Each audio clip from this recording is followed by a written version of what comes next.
성령이 행하시는 일인지 보고 판단하면 많은 답을 얻게 됩니다. 그러므로 성령이 마음을 주어서 행하는 자를 알아야 됩니다. 그것이 지혜입니다. 하나님은 정령고 성령과 같이 행하십니다. 어린아이를 쓰고서라도 기어이 행하시는 하나님이십니다. 항상 성령의 생각으로 성령의 뜻으로 해야 됩니다. 성령은 우리를 위해서 하나님의 뜻대로 되기를 도우시고 감동시키시고 이끌어주시고 함께 하십니다. 그러므로 늘 성령을 부르고 성령과 함께 행해야 합니다. 하나님의 뜻을 분별해야 됩니다. 그것이 하나님을 믿는 사람들의 차원 높인 행함입니다. 하나님과 성령님의 뜻대로 살겠다 그렇게도 다짐을 해놓고서 자기의 뜻대로 살아가는 자들이 있습니다. 하나님의 역사는 하나님의 뜻대로 사는 때부터 시작됩니다. 분별의 은혜는 어떻게 받는가? 분별의 은혜를 받으려 기도하고 몸부림치고 자꾸 구하고 하는 것을 보고 하나님은 분별의 은혜를 주십니다. 분별의 은혜는 나침반을 주는 것과 같고 자와 같고 저울을 받은 것 같아 정확합니다. 분별의 은혜를 자신이 받으려면 늘 하나님의 뜻대로 절대적으로 하는 자에게 주십니다. 성공의 비법은 분별입니다. 하나님을 사랑하는 자, 그 뜻대로 합력하여 하나 되어 하는 사람이 분별해서 행하는 것입니다. 하나님의 뜻대로 행치 않으면 육은 일생 동안, 영은 영원히 후회하게 된다고 성령은 말씀하셨습니다.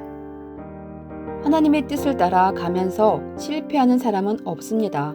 그러니 반드시 뜻을 포함시켜서 행해야 됩니다. 그러면 그것은 보나마나 성공입니다. 절대적인 하나님의 큰 뜻, 인봉은 숨겨져 있습니다. 이것은 하나님이 보낸 자, 구원자, 메시아의 그 뜻을 쓰고서 선포하시기에 이것을 꼭 깨닫고 분별해야 됩니다. 하나님의 뜻대로 살기를 원해야 그로 인해 육도, 영도, 기쁨이 그 행함으로써 오고 일이 잘 됩니다. 자기의 뜻대로 행하면 자기가 원한 것이 되어진 기쁨도 있지만 성령과 주와 함께 영원히 뜻을 누리는 것과는 비교가 안 됩니다. 성서의 모든 것을 한자로 말하면 뜻입니다. 뜻이란 무엇인가? 하나님의 목적, 하나님의 소원, 하나님의 계획이기도 합니다. 하나님은 가정과 민족과 세계에 하나님의 뜻을 주시고 그같이 살기를 원하십니다. 메시아를 이 땅에 보내신 것은 하나님의 뜻을 실현하기 위한 하나님의 큰 뜻이었습니다. 하나님의 뜻을 항상 생각해서 잊지 말아야 하나님의 뜻을 계속 주십니다. 생각해서 잊으면 저도 모릅니다. 하나님을 사랑하기 때문에 하나님의 뜻대로 사는 것은 육신도 도움이 되고 은혜가 되고 영혼도 영원히 도움을 받게 됩니다. 하나님의 크나큰 축복을 받는 것입니다. 하나님 뜻을 만물의 계시를 통해서도 깨우쳐 주시고 하나님이 직접 말씀의 단상을 통하여 깨우쳐 주십니다. 무조건 늦어도 하나님 뜻대로 해야 됩니다. 그 속에 자신의 희망과 소망이 다 들어 있습니다.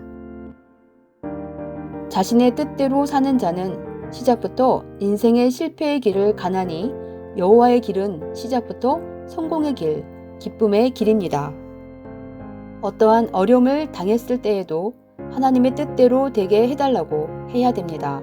뜻대로 행하려 할 때 바로 응답이 오게 됩니다. 여호와의 뜻은 사랑입니다. 어둠 속의 빛, 천국, 화평과 자비로움입니다. 그리고 하나 되는 것입니다. 이번 주 미션은 자기를 잘 만들어서 하나님 뜻대로 쓰여지기. 하나님 뜻대로 살아오면서도 자기 뜻대로 기울어져 살기도 했는데요. 앞으로는 절대 하나님 뜻대로 성령의 감동과 감화 속에서 살아가야겠죠? 감사합니다.